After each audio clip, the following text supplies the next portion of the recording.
basically the language covers any possible offense. And the fact that you just have sheer quantity of laws that at any given moment you're breaking some sort of law you could never possibly be privy to. Right. All right. And so everyone just goes quiet because, well, I probably did something wrong on the way to work today and I don't want to get in trouble. Mm-hmm. So I don't know if what he's doing is right, but I'm not going to say anything because if he turns back on me, I might get, that kind of sort of thing. And everybody goes silent. And then you get a situation where the laws have largely become irrelevant. What's actually written in them has become irrelevant. Yep. It just matters whether the state has its eyes on you.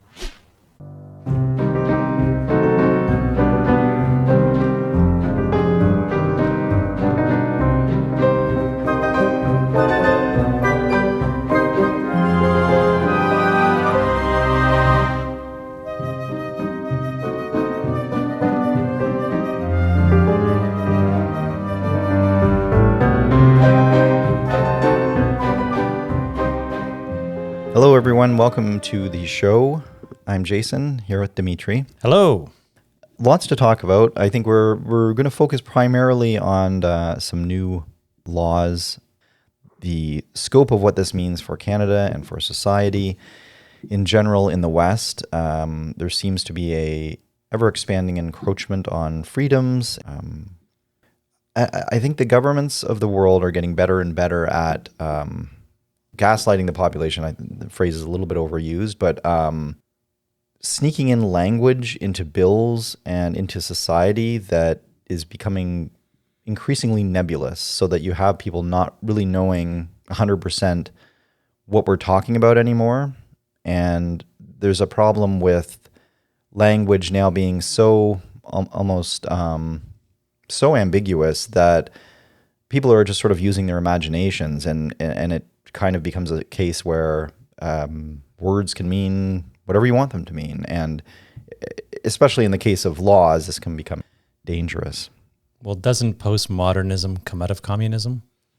I think there was sort of a natural evolution there. So now we have the whole, word salad definition sort of thing. What was the USSR? What did Union? Even the term postmodernism is sort of open enough to interpretation as to be kind of a it's like word salad, right? It's like I'm super modern. Right. Like, what are you, old fashioned? You don't want to be modern? You're only modern? Oh I'm my postmodern. God, yeah. Post-punk. But aside from that, I think we should take a moment. What was our last show? I remember it almost seems like a different time when we went down to Windsor and just like... We had a bit of a summer break, as people should, get your vitamin D, get outside, come back refreshed, Yeah, it just seems like so much has happened in the world in just a few months. So I think we should touch a little bit on some of this. Like, do you have any... We haven't talked about, for example, like assassination attempt on Trump. Whoa, we're going there. Well, we could go there. There's also, I just think that it's almost like we need a little bit of housekeeping with some of this stuff. Like, it's just to come straight out and, I don't know, just not address it. All right. Yeah, you're right. There's been a chunk of time, and there's so much that my joke with clients usually in my business is that an hour is not enough time to get through everything that's happened in the world. Right, and by the time you talk about Trump, what else would be going on? The Olympic Games. Well, Biden dropping Biden. out. Oh my goodness. Yeah. Best Biden ever. Right. So I agree with you. Sure. Start from wherever you want.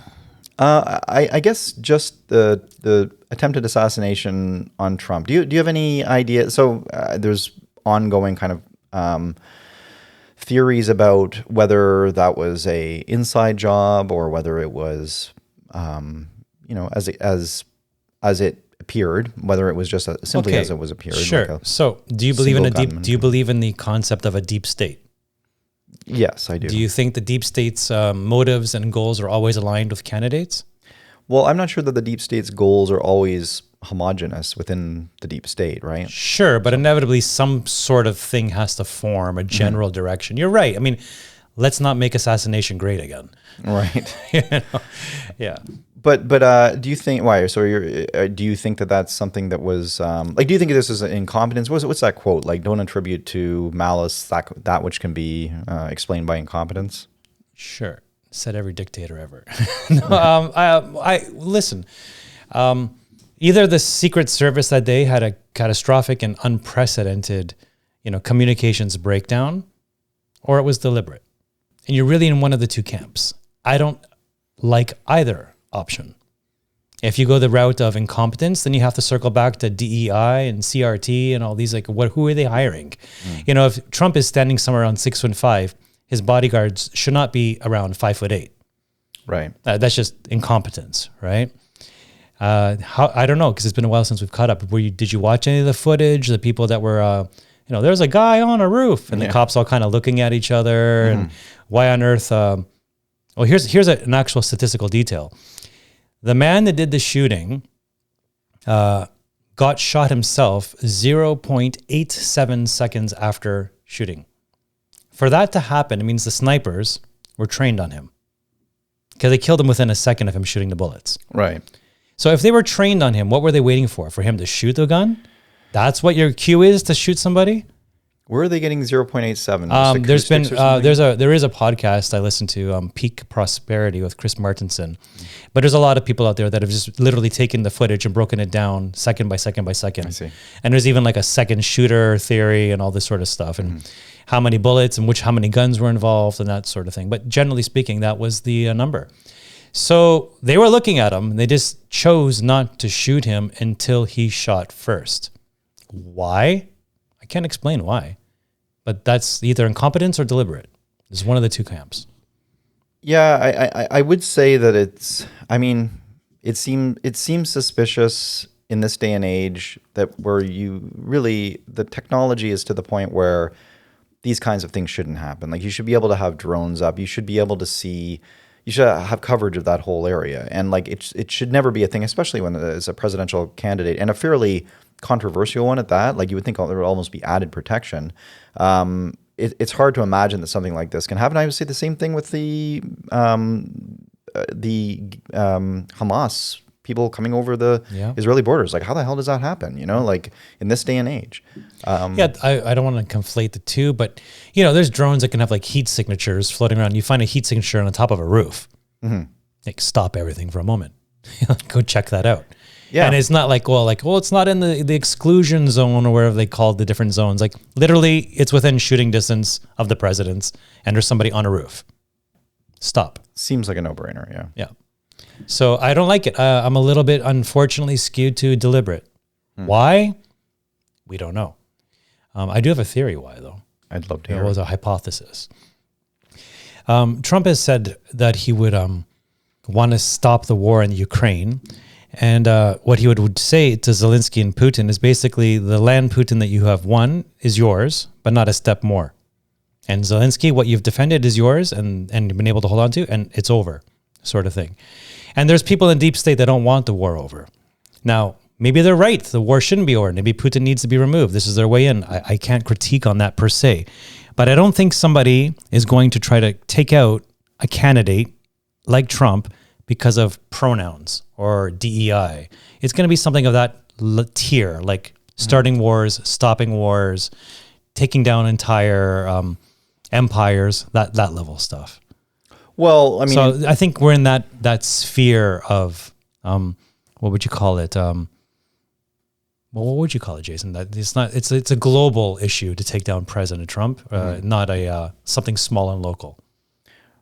Yeah, I mean, I think you just said it. Like, I think that it's something that is there would need to be a major reason for wanting to get behind it. But that being said, I don't think like a single shooter doesn't necessarily have to subscribe to that theory. Like, a single shooter can be motivated by some, whatever crazy passions. You don't think they can so I don't want to talk too long on this because they can do a whole episode on Trump, but you don't think they can't, they don't have their tentacles out there and know which kids are easily to manipulate and whatnot, and just you kind of guide them into that position.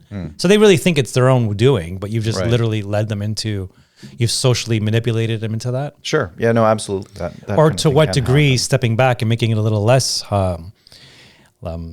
suspicious, what role does the media have after 8-9 years telling America day in, day out, Trump is the reincarnation of Hitler? In a country of that many guns, some kid who's mentally ill doesn't say, well, then I'll be the hero that kills the new Hitler. The media doesn't have a certain amount. You don't even need to find a specific individual.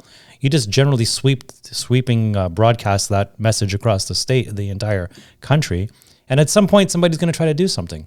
Right. And your hands are clean. But I will say, and this is going to touch on some stuff that I wanted to talk about today, certainly the media is somewhat culpable in this. Obviously not officially, but it is something where you start singing the same song all the time and throwing out labels, which are actually pretty harsh labels, like the whole literally Hitler thing. That's a pretty tall bar, and castigating somebody as such is if you're in the public sphere and you have people listening to you that are easily susceptible to persuasive comments, then yeah, eventually there is some sort of moral responsibility there that I think they're... Well, it lends into what you were saying, like this whole postmodernist approach to changing the definitions of words.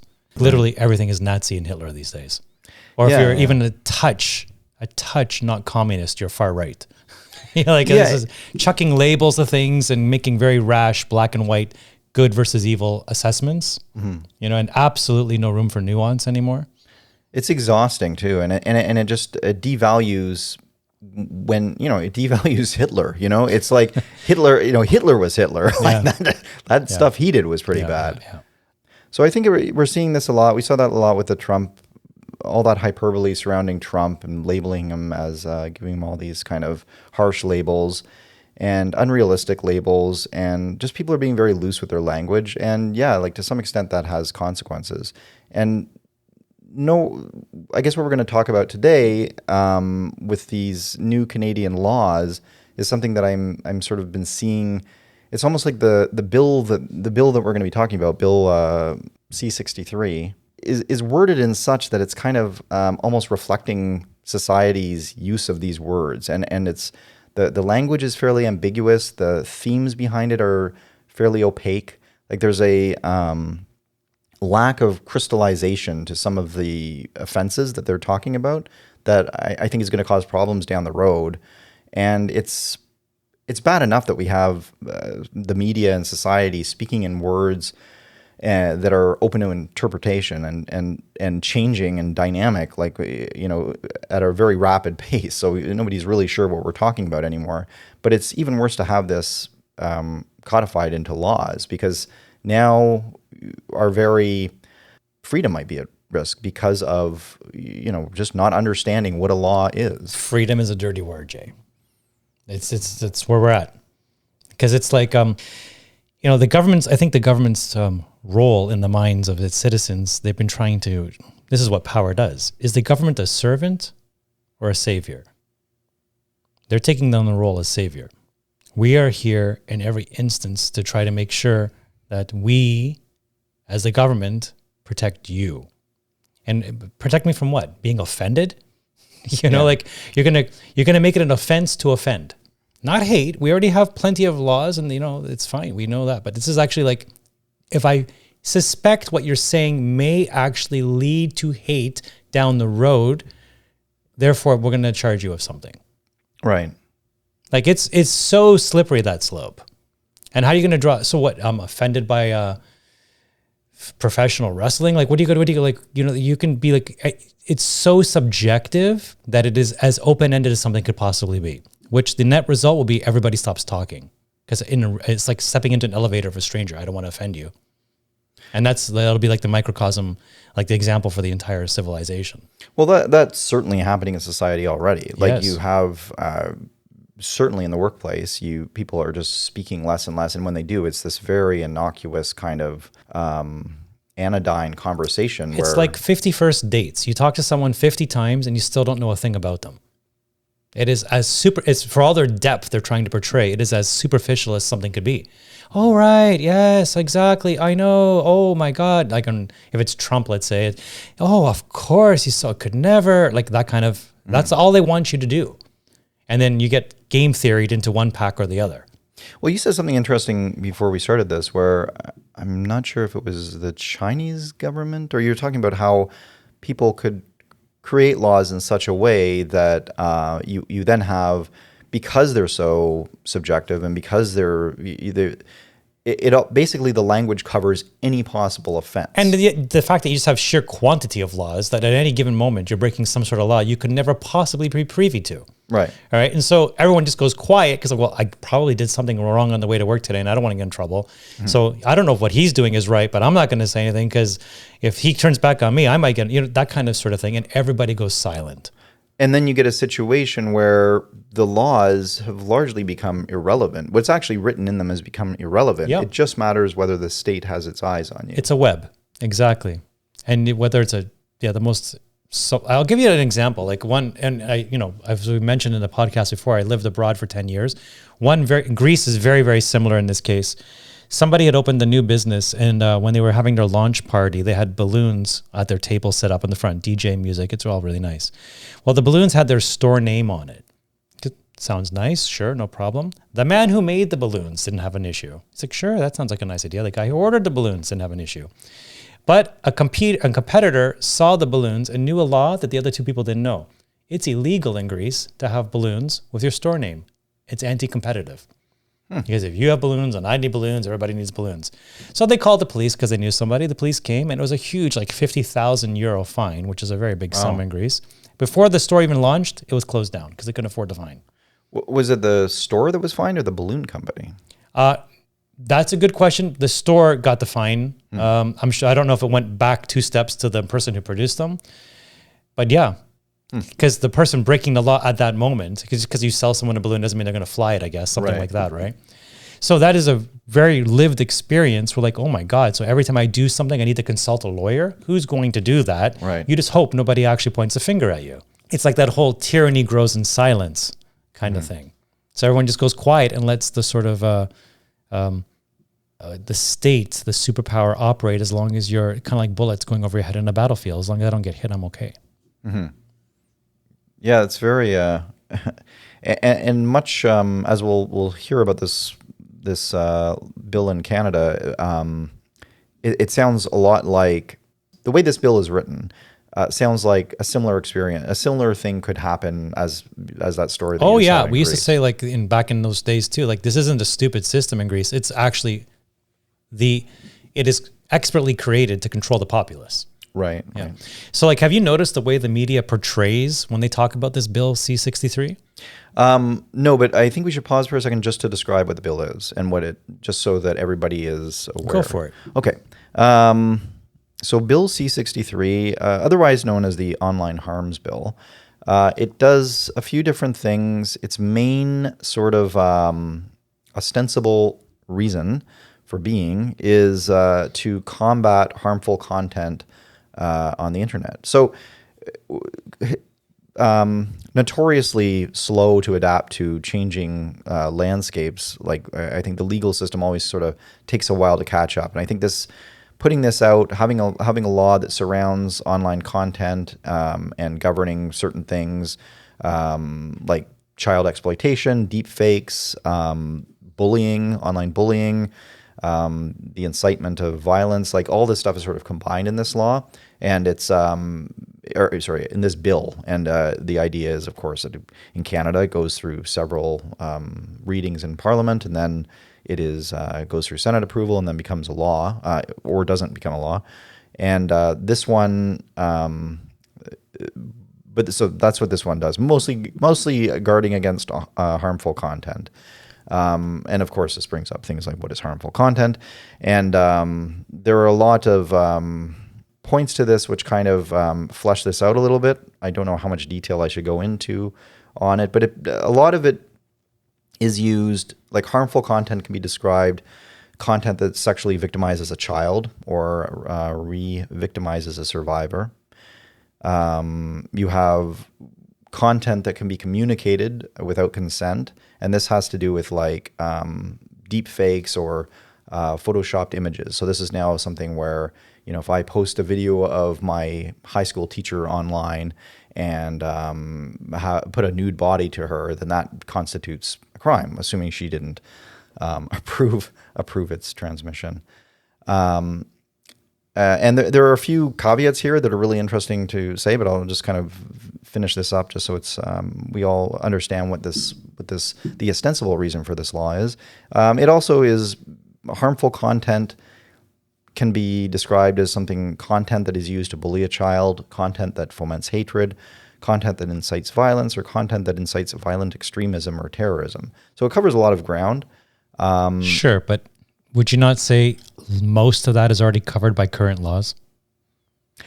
Yeah, I think some of it is. I think this is just to define it for the online world. But yes, I do think that the whole idea of this creating laws to govern the online world should just be really taking existing laws and putting Amending them to the newer, exactly. Yeah. So like the media, the way I've caught it over and over again, the way they would portray this law, as opposed to, as we are approaching it cautiously, what does this actually mean? You'll see these broad sweeping announcements like the long-awaited online harms bill is being introduced. What do you mean long-awaited?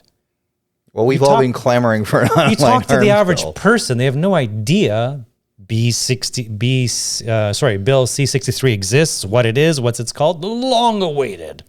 And this gets to the problem with the media now too in the news. Like, obviously, if you have just corporate interests behind media, you're not going to get the best thing. But now you have like the government plus corporate, and you're just getting a single narrative pushed all the time.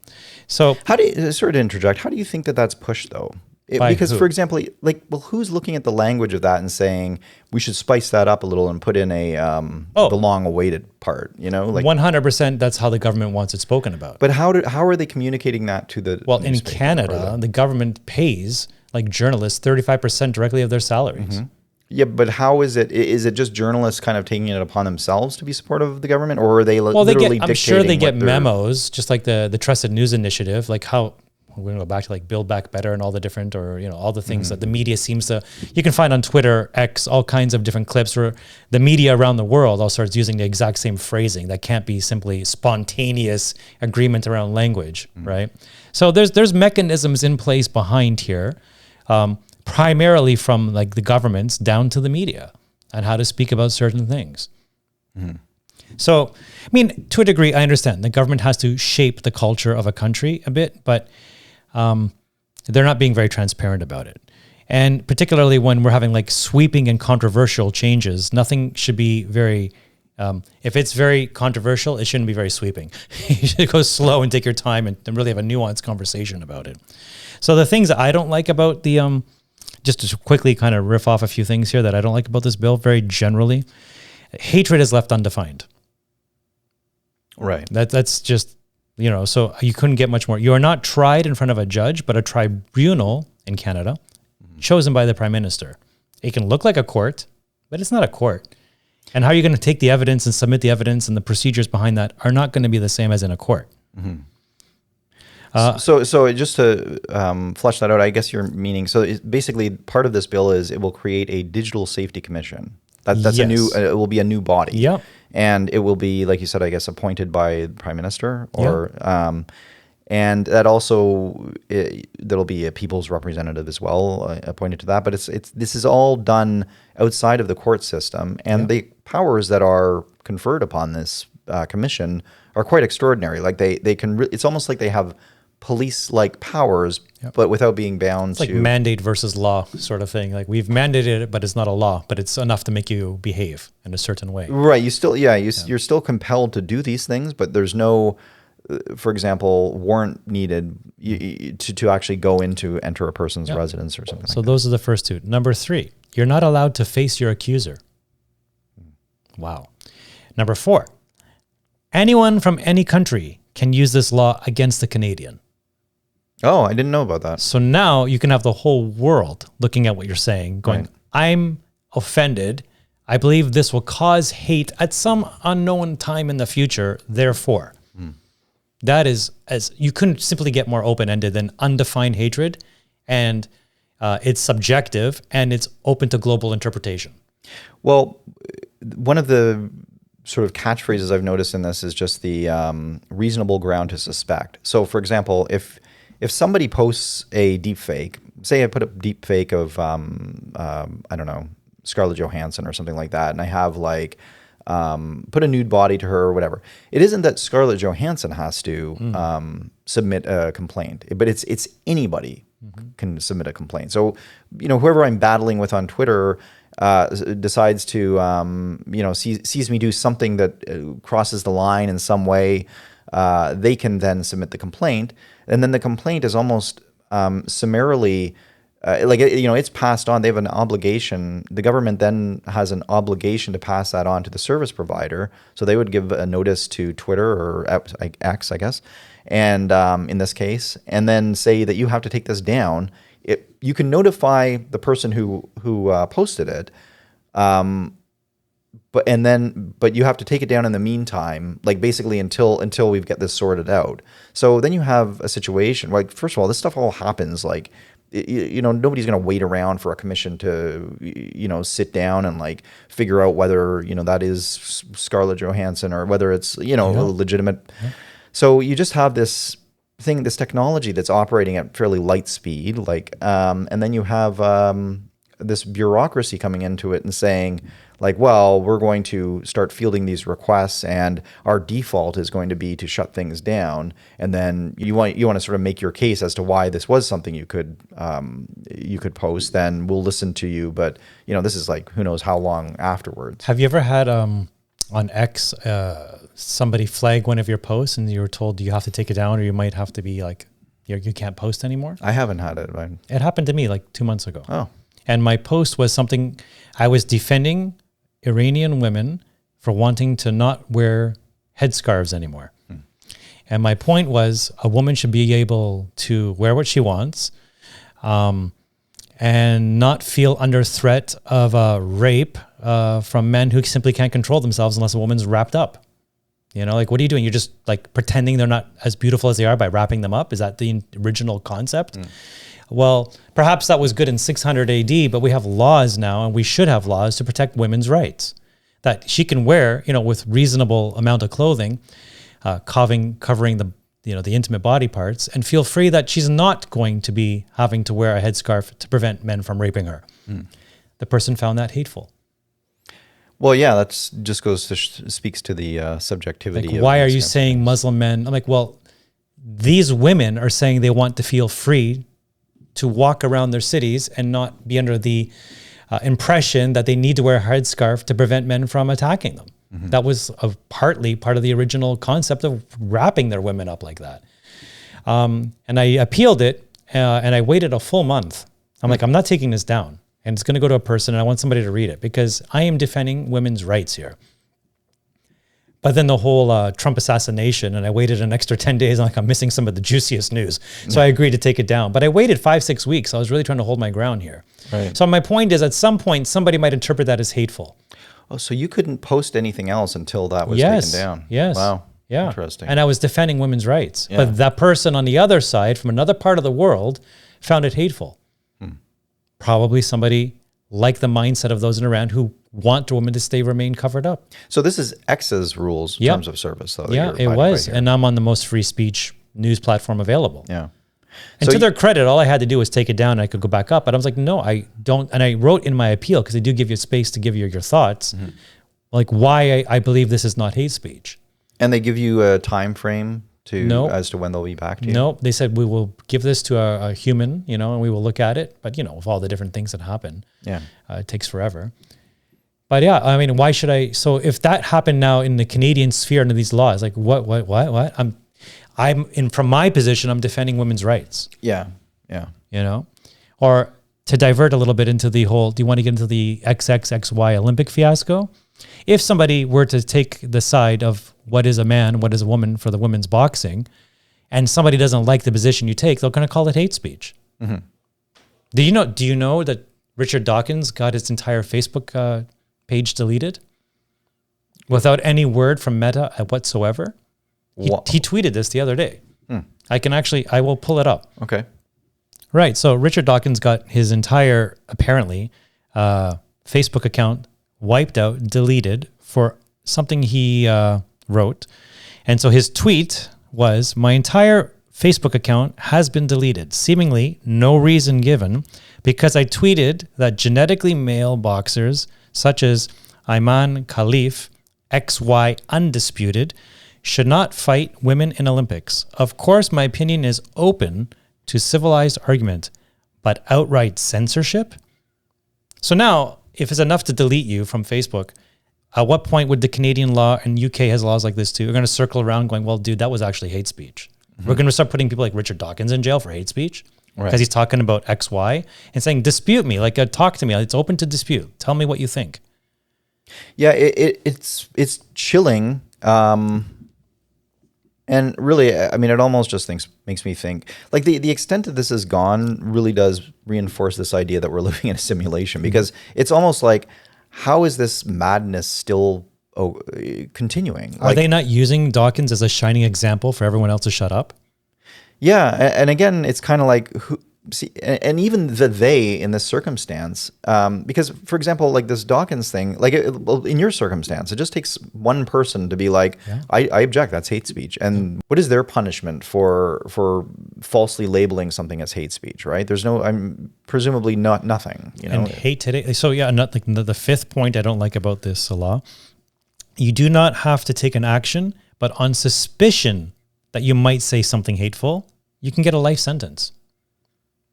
Well, is that 100% true? I know the life sentence is there. Well, it has to be criminal, because there's Yeah. like there's two elements to it. But if it happens to fall in there, but my point is it is so slippery slope. It's like we're getting into pre-crime sort of area now. Like we've decided that you've done enough of these things, therefore, you know.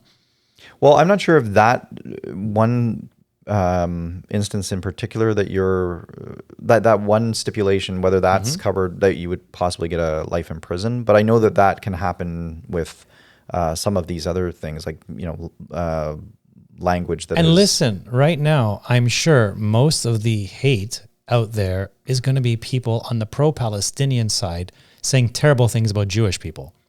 If I wanted to be, and I'm not, racist, I'd be like, this bill is amazing. Lock all those suckers up, because there's a lot of them chatting in a language that I can't understand, and I'm sure it's not pleasant, and I'm sure it is objectively hateful speech. So, but I'm defending their right to speak freely, as long as it's not, you know, really overt, like call to violence on somebody, you know. So like, I'm right down the middle here. I'm calling a spade a spade. You know, if I had a bias, it'd be like, yeah, lock those suckers up. I don't. You know, they have a right, as long as it's not inciting hate, to speak. But if it's something like the suspicion of hate, that's not good for society overall. And maybe this is what the government's trying to do. They realize immigration has hit a very difficult moment, and they're cracking down on this sort of stuff. And they just don't want to admit it. So they're calling it in this sort of innocuous sort of online harms bill. Meanwhile, the things that the people on the center to center right are saying about immigration are being fortified around language like this. Yeah, it's kind of like bringing in a new species, introducing a new species into an environment to wipe out this other invasive species. And you're just kind of compounding the problem by, and really playing whack-a-mole. But do you see what I'm saying? Like, maybe the government is talking pro-immigration all the time, but really they're enacting laws that are going to be overwhelmingly used against those who are spouting most of the hate, which will be people newer to the country. Right. Well, and the reason why I say that, because some people might swear because like, what do you mean? The far right who are natives haven't said terrible things? Sure, but it's usually in response to those who have already come. You know what I mean? So like, it's like the chicken and the egg sort of thing. Yeah, like. But you don't want two-tier application of the law. It needs to be equal both ways. Of course, yeah. But and of course that's the problem with this kind of language and this kind of a bill. Like it's just a spectacularly poorly written bill in terms of clarity, and it getting away from the concrete language and the concrete expectations are just going to make things more and more difficult for letting people know what is okay to do and what isn't. And when it's subjected to just having, when words are just based, you know, the hatefulness of somebody's words are based on somebody's interpretation of what is considered hateful or not, and there's not sort of an explicitly defined. You know what? It's just all so ridiculous. Like it's so clear that when you formulate these things, like when they built the Constitution, when they built the Charter of Rights, they had absolutes in there. They were like, it was like. But now, Jason, the courts are allowed to determine how they interpret the Charter or in Canada's Constitution. We think it's like this shining thing that the courts follow. It's kind of the other way around. The courts are deciding how they interpret the Constitution. Well, they always have to be because what you do is you have like a broad scope. So you have something like freedom of speech, and it's like, okay, how does freedom of speech, like, as that's the whole idea of legal precedence, right? So you have like the judges will make decisions based on based on a specific case, and then you kind of narrow the scope of what something like freedom of speech means for the country that we all live in. Yeah, but my problem is just like the as we saw, was it Claudine Gay, the Harvard CEO or Harvard president, you know? Yeah. Just like we've seen our educational institutions be infected with the mind parasite of wokeism, I believe we're seeing the same thing in our courts. So just like we have the weaponization of empathy with pride and all that sort of stuff, we now have the weaponization of human rights. So the way I would see it is, if I have human rights, that means you have less, because I can insist you behave in a certain way. I don't follow. Yeah. So let me think about the way we're doing human rights now compared to like 15, 20 years ago. I insist you must use my pronouns because I have human rights. So because I have human rights, you have less rights because I'm insisting on your behavior modification. Right. That's the weaponization of human rights. See, I'm forcing you to do something you otherwise wouldn't want to do in the name of human rights. But then that triggers a charter challenge, because you can say like, well, you can't force me to say something that I don't believe in. But they can now. And I believe in the States it's a law. I don't know about Canada at the moment. Highly recommended to put your pronouns and everything and use them. What's the word we use nowadays? Dead naming. Right. I think that's like, I don't even know where to begin. I feel like I'm talking about this and I'm just befuddled because there's so much here, and it's not doing it justice. Like, it's so egregiously wrong. Like we can talk, like, really the kinds of conversations we should be having are nuanced conversations about, maybe specific cases where it's kind of a borderline case and everything. These are so broad, though. It's so broad. It is so patently ridiculous that it's like, well, clearly we don't want to live in a society that just has, like, based on somebody's interpretation of what one word means. Like, we can't, like, be living in a society from anywhere on Earth. So like Twitter. So not X. I think we should use them like Twitter as how it used to be, X as it is now. Mm-hmm. Back when it was Twitter, if you didn't use somebody's preferred pronouns and they complained, you got taken off the site. Like, you literally, their human rights trump your choice of words coming out of your own mouth. They might be offended and you might be acting like a jerk. So be it. Just ignore the person, block them, move on. Mm-hmm. But we literally have allowed inside the corporate structure the weaponization of that person's human rights. So I'm not quite sure in the Canadian context if those rules have become codified law, but I believe in the States they have. So now we're not just telling people what not to say. It's back to Peterson in 2016. We're forcing people what to say. Mm-hmm. We just don't notice it because it's ubiquitous and it's kind of like a cult. It's around you everywhere all the time. And like, well, but of course, that's just the way we do things. Mm. So what do you think in terms of like this kind of and this, it may not be passed, right? This law, like, it's changed a bit since its initial proposition, and who knows if it's going to be approved or not. But I have a suspicion that's going to depend a lot about who's in power at the time that it goes to the final reading. But what do you think in terms of Canada? Like, what do you think this means for, like, if Canada starts making laws that are so drastically different from, like this is putting a lot of onus on, for example, like a Facebook or a Twitter. Like, why would they want to do business in Canada? Like, it becomes overly onerous. They're making some money, and they are definitely doing what the government tells them. They are one and the same. Like, but we know in the States, like the CIA and Twitter, not X, Instagram, Meta, all that, they're all completely working hand in hand in lockstep with the government. But they're fines, right? Like, they can be fined. What is the fine? It's like something like 8% of your global revenue is a potential fine for these. Like, So define, what is the fine for? so the fine is for if you're found that you're not acting. So, for example, if you were issued a takedown order and you don't comply, and then the commission, the commission, this Digital Services Commission decides to, appeal to X, and Elon says like, no, I'm not doing that, or something, just refuses to do it.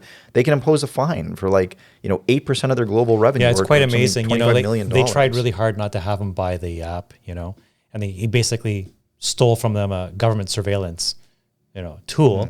And now I don't know how closely you've been following the UK riots, but there's a big push on X right now to ban X in the UK and jail Elon Musk. And as you see these new laws being enacted around us, they're like, yeah, let's not make assassination great again, but we'll find you into poverty, or we'll find a criminal law that you're breaking, or we'll just block your app from the entire country, right? That sort of thing.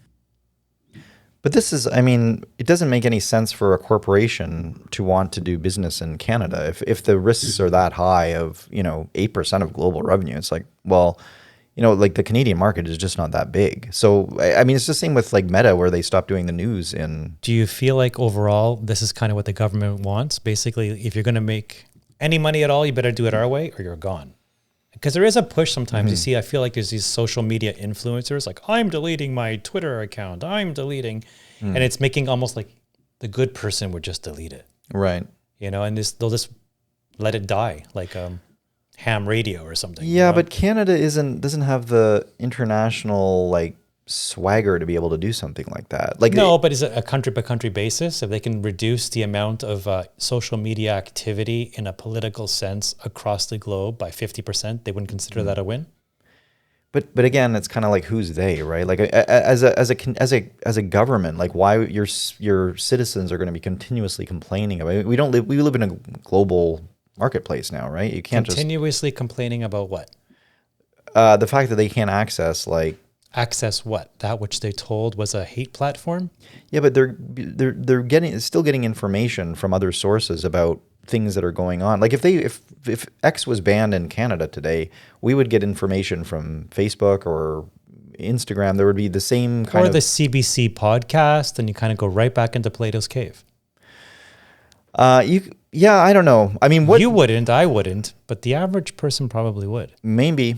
What's happening in Britain is shocking these days. Like I think that's kind of, I wouldn't have expected a country that big. To kind of be buckling the way it is. Well, they've had their CCTV cameras for a long time. Like, you want to talk about the amount of invasion of privacy. I have a clip. Can we play a clip? We can. Permission granted. This clip, let me see here, is the UK authorities and talking about the riots and the new laws that are advanced from where Canada is. And here we go. We'll talk about it when we're done. Racial hatred involves publishing or distributing material which is insulting or abusive, which is intended to or likely to start racial hatred. So if you retweet that, then you're republishing that, and then potentially you're committing that offence. And we do have dedicated police officers who are scouring social media. Their job is to look for this material and then follow up with identification arrests and so forth. So it's a really, really serious. People might think they're not doing anything harmful. They are, and the consequences will be visited upon them. That's some pretty sinister stuff.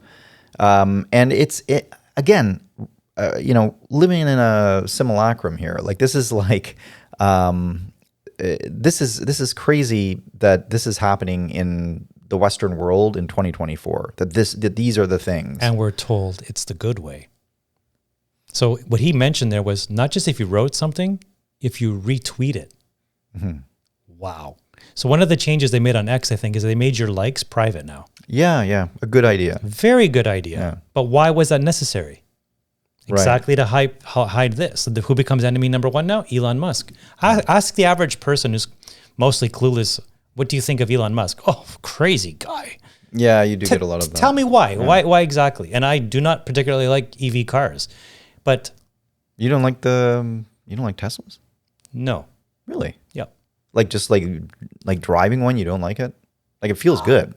No. I mean, like, sorry, like, I just think in general that technology, where Elon is correct, is that he's very good at extrapolating where the world is going literally 50 to 100 years from now, not 10 to 15. Oh. So I don't think we have the infrastructure. We don't have the redundancy. We don't have... But it's forcing infrastructure. Perhaps. Yeah. And perhaps that's where he's got it, right? But I don't think it's greener. I think, you don't even believe in climate change, though, sir. We've had those kind of I want clean air and clean water more than most. I just want to make sure the methods that we go about it are going to get the most impact for our dollar spent. But my point is, I could go on and on about how in the next little while, the way they're pushing EV cars is not correct. But it doesn't mean I'm going to just write off Elon, right? So when I circle back to something like X, the average person like, oh, I love my Tesla, but the man is just crazy because look what he's doing. They're not, and I'm like, sure, tell me why. Yeah. They have no actual point. I don't mind if we disagree at all. I love it. No big deal. I might change my opinion, but they have no reason to back up why they feel like that. The average person, unfortunately, is just far too emotional and far too much. Here's a little, maybe it's not appropriate for a podcast, but remember when we were kids and you'd watch like professional wrestling and a good guy turns into a bad guy? Right. And then all of a sudden it's like cool to hate on them. Yeah. It was Andre the Giant that happened to. Yeah. And then a bad guy turns into a good guy. And all of a sudden it's cool to cheer them on. Yeah. And everyone, yes, exactly. And everybody's, unfortunately, most of the planet still operates like 8 or 9 or 10-year-old kids watching wrestling. Yeah. And whoever is promoted as good or bad, the vast majority of people just follow. Isn't it amazing though that they're successful, and you have to give it to the powers that be. Like they really have the playbook and they perfected it. Like they don't need 100% of the population. They don't need assassination.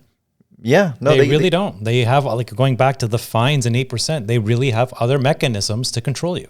I mean, we started recently, the last year, I would say, I've been looking at things a little more like, since October 7th, I feel like when October 7th happened, a lot of people who would otherwise have been sympathetic to a lot of liberal ideas started thinking, hey, wait a minute, what's happening? Why are there protests happening in Toronto about, basically like kill the Jews and this, that kind of rhetoric coming out of these things? And they're going like, well, what's going on? Who are these people saying it? And they're finally starting to take a look at what their society and their laws and their culture has now been produced. Wokeism takes its hits, and but it has proven itself when you weaponize empathy. It is exceedingly robust. Right. And I've been looking at the last year, and I've been thinking to myself, like, okay, we're making progress. People are starting to wake up. Like, the pronoun stuff has been minimized a lot. Like, there's no real, like, it's sort of, we hit peak pronoun use at my office and things like that. Like people are starting to take them off, if anything. That's fascinating. But and with you start to think pride flag too this year, there was a lot of pushback against it, which may have stemmed after October 7th. So I think that the needle had started to shift a little bit. But that being said, you look at the playbook and it's like there's more than one way to skin a cat, and they're just like, okay, what's next? Like, what can we do next? They are robust in pushing it. So here's a quote from Plato, and I can't believe how unfortunately human behavior has been so predictable for thousands of years. There is this and no other is the root from which a tyrant springs. When he first appears, he is the protector. It's weaponizing empathy. I will protect you. I will give you safety. I will champion those who are downtrodden. Mm-hmm. And that's the tyrant that will haunt you to no end because they're doing it for your own good. Right. And that's where we are. It's literally like we're in a haunted house and we can't exorcise these ghosts. Yeah, there's it is the same mentality. Like, Julius Caesar wanted to, he was of the Roman people, and he wanted to it's just power corrupts, right? Like, so the higher you get up on the chain, the more and the more positive feedback you get from the people you rule, the more you think, hey, I'm doing a pretty good job. Why don't I just, this next thought that pops in my head, let's do this too. Like, and those few rabble rousers who are saying they don't want it, well, they just push their views aside.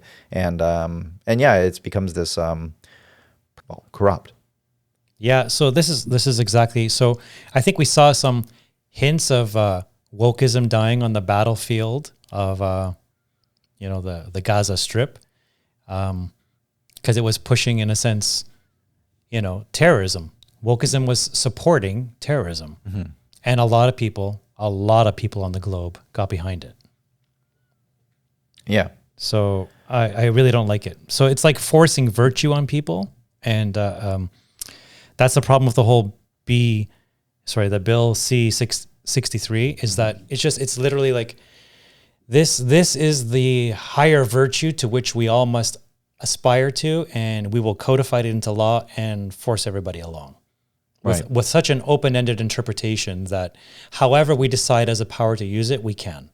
So what happens now if this becomes law? Like, you then get, what happens when this becomes commonplace, where people are actually, this becomes law, people are objecting to certain content? When this podcast, maybe somebody objects to that. They can't put everybody in jail, so I think their goal is to simply take the more prominent figures, and like Dawkins or Peterson, and just get everybody else to go, oh my God, I don't want that to happen to me. I got a mortgage to pay. Right. And they just go quiet. Yeah. So the most important thing, I think, is very kind, open-ended political conversations like we try to have here sometimes, and in the real world, where you just gently make people know that you can speak your mind, and if we disagree, it's absolutely awesome. There's no problem with that whatsoever. Mm-hmm. Maybe I'm wrong. Like Muhammad Ali, and I've said before, one of my favorite quotes, if the 50-year-old you agrees with everything the 20-year-olds you said, congratulations, you just wasted the last 30 years.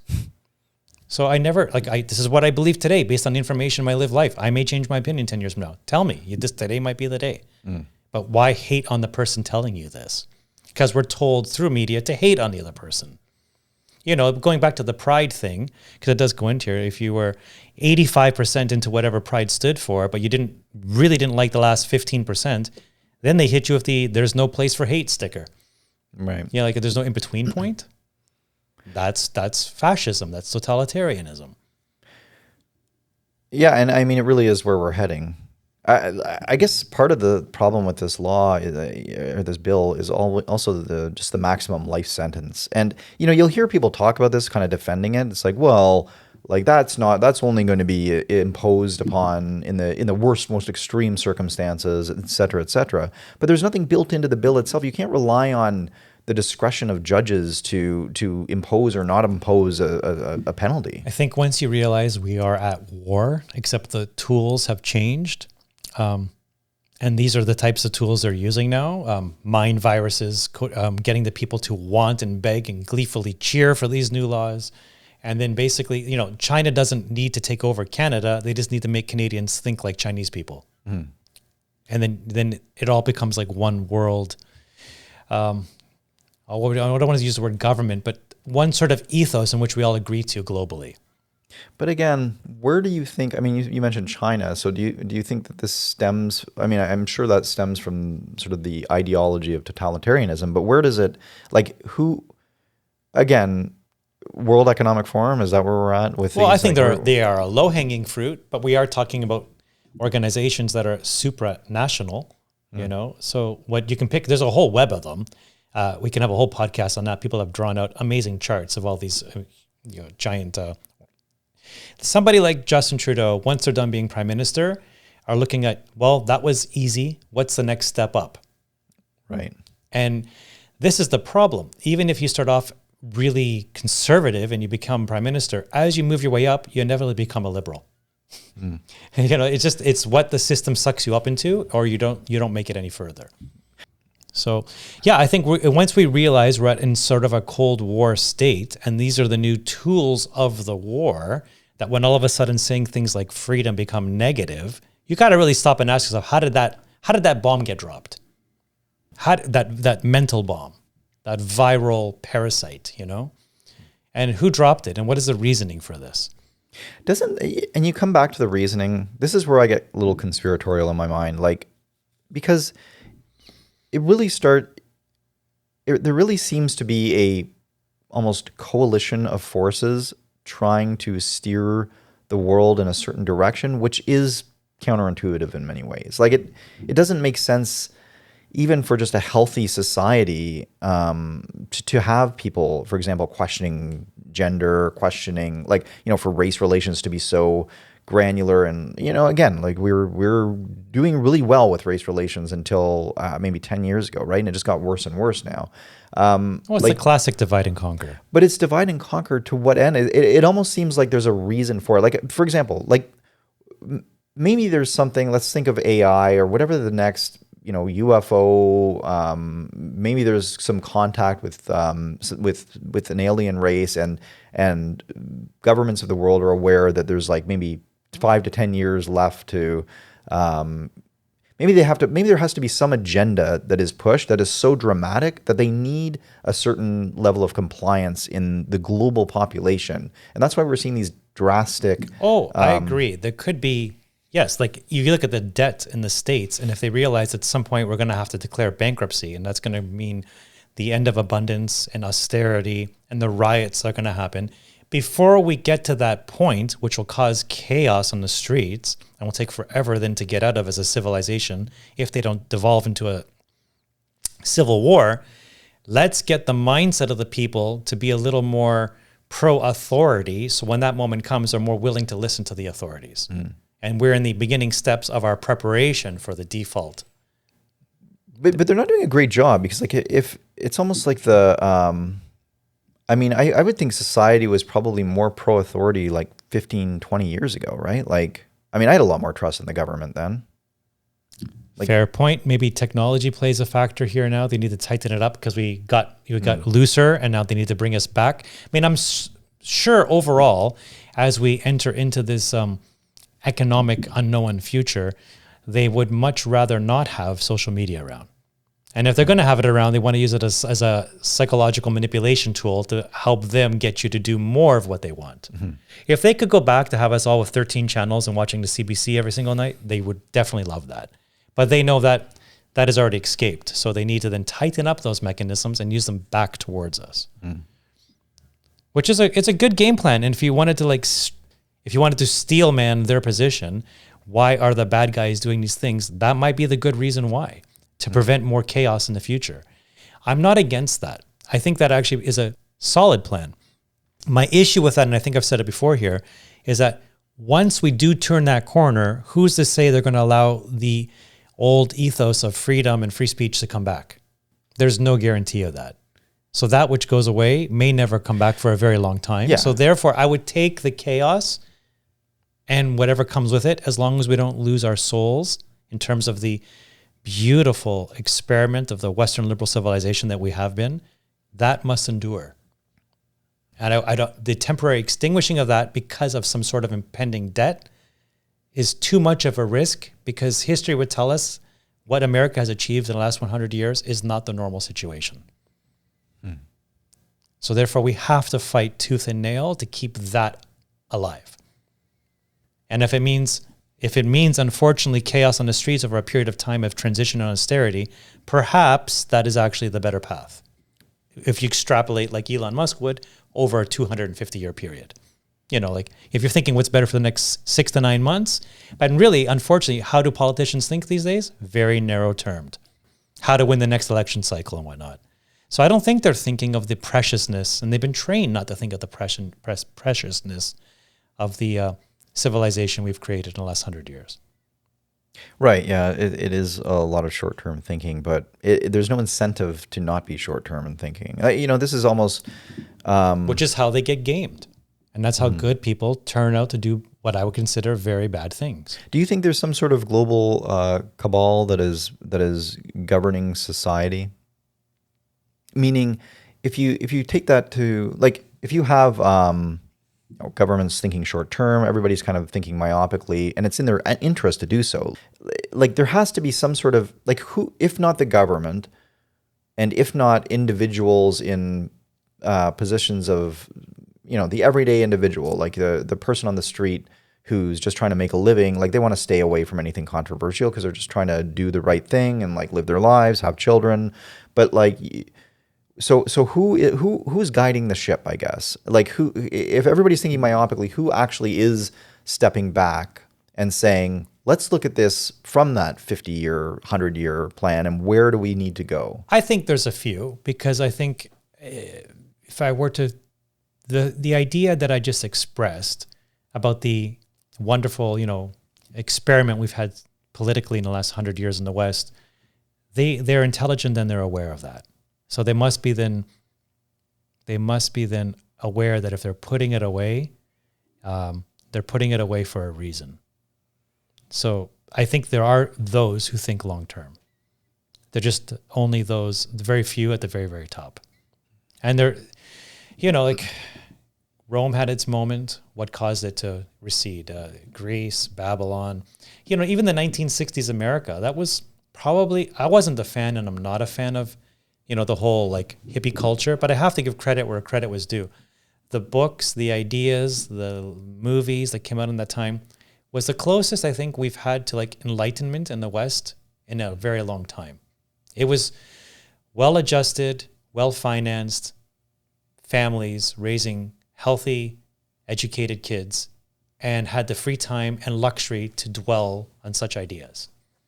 And, I used to hear this as a child, like Twilight Zone, the original black and white show, was so intelligent, the government actually didn't want that around because it was getting people to think too much outside of the box. So, yeah, I mean, that was just something I heard as a small child. But you go back and you revisit those television shows, you're like, this is an amazing concept. Right. And yes, of course, as humans, we all have the innate ability in us today to do that, but it's not either promoted, well-financed, and doesn't become part of like sort of the social ethos that we all live, So there's got to be those, to answer your question, at the very top. So if they're putting away this experiment, they're putting it away for a reason. Right. And that's always goes back to my thing. Like, I think I've only developed it in the time we've been speaking here, but over the episodes we've done, but the concentration of power is my greatest fear overall. You need to have diversity of power. Okay. Well, that's, I think we sort of covered what we want, just wanting to sort of bring more attention to this bill before it becomes law. Like, I used to play online poker, and I remember when in 2006, the Bush administration, Junior, pushed an online gambling law. They kind of snuck it into the Safe Ports Act, like at the last minute. And it effectively banned online poker in the U.S. So it was, it just kind of killed the game. And I just thought, what a despicable move by a despicable president. So it shouldn't have surprised me. But it was just basically saying, like, I'm not sure what group he was trying to appease by pushing that in there, but it destroyed the ability of grown-up Americans and to just go and play a game that they like to play online, right? Like, and seemingly for no reason other than to be a nanny state and to say, like, no, you can do this. You can't do this because it's bad. We think it's bad, and that's it. But I remember being in Canada at that time, and I was like, well, what are the laws in Canada? Because I was just sort of would play it. And I was trying to dissect the criminal code because it's all, again, nebulous. Like, it's very, there's nothing specific about like online poker, because poker isn't really a game of luck, right? Like, it's a game of, there's some skill, there's some luck. So it all kind of, it was hard to categorize it. So if you're just trying to like parse the criminal code and you're just kind of an average person like myself, it's like inscrutable. Like, you can't figure out whether it's legal or illegal. So my concern was that I would be playing and win a lot of money, and then I'd just get it confiscated or something like that, and be like, well, you shouldn't have been playing, and you're going to prison. And this is the problem. I see this more and more with like yes, there needs to be, with laws, they need to be broad in some sense, that they need to encompass, larger, you can't get too granular with them, but there needs to be a level of specificity so that you are talking about something that a population can understand. So something like the bill that we have now, the C-63, it's like you're talking about hateful content. You have to be able to define what hateful is. And this government has not been able to do that. Like, it seems to be a very capricious notion. One person's hatred is another person's, patriotism or whatever. Well, I've heard it said before by politicians, we must have the safest internet in the world. Like, again, how are you going to fight that statement? Right, by your statement, like what? Like, what, you don't like safety? Exactly. So it brings us back to like a little bit of that COVID safetyism. And ultimate safety is going to lead to tyranny. It's where, again, the government becomes the savior instead of the servant. And some harm is a consequence of freedom. That's just the price we have to be willing to pay.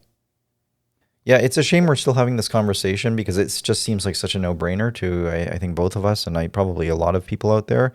But we're kicking against the troglodytes here, so I don't know. I don't know why. It's the arc of time we're living through, and it's coming through like a multi-headed beast in many different facets of our world. And I don't until it's defeated, but it's going to be very hard to defeat. Going back to that Plato quote, it will be the thing that haunts us because on a certain level, it's appealing. And those in power know that.